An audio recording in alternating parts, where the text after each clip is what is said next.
ಮಂಗಳೂರು ಅಂತಂದ್ರೆ ನೀವು ಆ ಗ್ಯಾಂಗ್ಗೆ ಸೇರ್ಕೊಂಡಿರೋರಾ ಅಥವಾ ಅವ್ರು ಅದರಿಂದ ಆಚೆ ಇರೋರಾ? ಶೆಟ್ಟಿಸ್ ಗ್ಯಾಂಗ್ ಅಂತ ಹೆಸರೇ ಇಟ್ಟದ್ದು. ರಕ್ಷಿತ್ ಶೆಟ್ಟಿ ಆಗಿರ್ಬೋದು, ರಾಜ್ವಿ ಶೆಟ್ಟಿ, ಪ್ರಮೋದ್ ಶೆಟ್ಟಿ, ಸೊ ಎಲ್ಲರೂ ಶೆಟ್ಟೀಸೇ. ಇವರಲ್ಲಿ ನಿಮ್ಗೆ ಯಾರು ತುಂಬ ಇಷ್ಟ?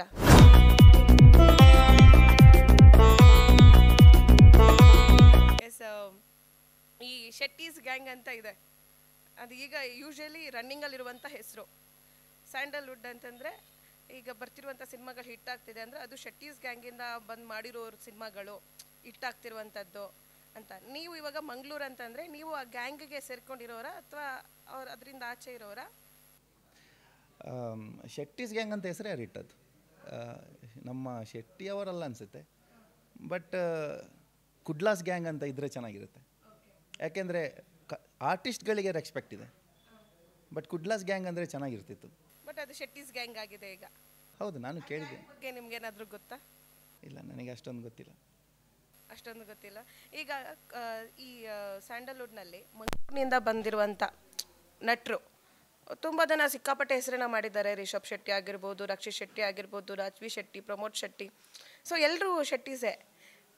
ಇವರಲ್ಲಿ ನಿಮ್ಗೆ ಯಾರು ತುಂಬ ಇಷ್ಟ? ಅದರಲ್ಲಿ ನನಗೆ ಗೊತ್ತಿರೋರಿಗಿಂತ ದೂರದಲ್ಲಿ ಇಷ್ಟಪಟ್ಟಿದ್ದು ನಾನು ರಕ್ಷಿತ್ ಶೆಟ್ಟಿ ಅವರನ್ನು. ಅವ್ರು ತುಂಬ ಕನೆಕ್ಟ್ ಆಗ್ತಾರೆ. ಅವರು ಅಂದರೆ ಅವ್ರು ಡೈರೆಕ್ಟಾಗಿ ನೋಡಿದ್ದೀರಾ, ನೀವು ಅವ್ರನ್ನ ಮೀಟ್ ಮಾಡಿದ್ದೀರಾ, ಮಾತಾಡ್ಸಿದ್ದೀರಾ?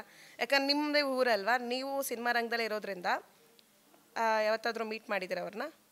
ಅವ್ರು ಕಾಲೇಜ್ ಟೈಮಲ್ಲಿ ಹೋಗುವಾಗ ನಾನು ಮೀಟ್ ಮಾಡ್ತಾ ಇದ್ದೆ, SDM ಅಲ್ಲಿ ಕಲ್ತಿದ್ದು. ಆದರೆ ಅವರಿಗೆ ನನ್ನ ಪರಿಚಯ ಇರಲಿಕ್ಕಿಲ್ಲ.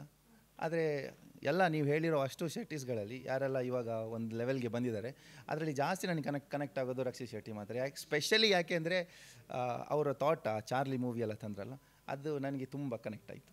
ಸ್ಪೆಷಲಿ ಬೇರೆಯವರೆಲ್ಲ ಯಾಕೆ ಇಷ್ಟ ಆಗಲ್ಲ? ಅದು ಸ್ವಲ್ಪ ಆರ್ಟಿಸ್ಟ್ ಇಷ್ಟನೇ, ಆದರೆ ಕ್ಷಣ ಕ್ಷಣದ ಸುದ್ದಿಗಳಿಗಾಗಿ ಫ್ರೀಡಂ ಟಿವಿ ಸಬ್ಸ್ಕ್ರೈಬ್ ಮಾಡಿ, ಲೈಕ್ ಮಾಡಿ ಹಾಗೂ ಫಾಲೋ ಮಾಡಿ. ಹೊಸ ಸುದ್ದಿಗಳ ನೋಟಿಫಿಕೇಶನ್ಗಾಗಿ ಬೆಲ್ ಐಕಾನ್ ಮೇಲೆ ಕ್ಲಿಕ್ ಮಾಡಿ.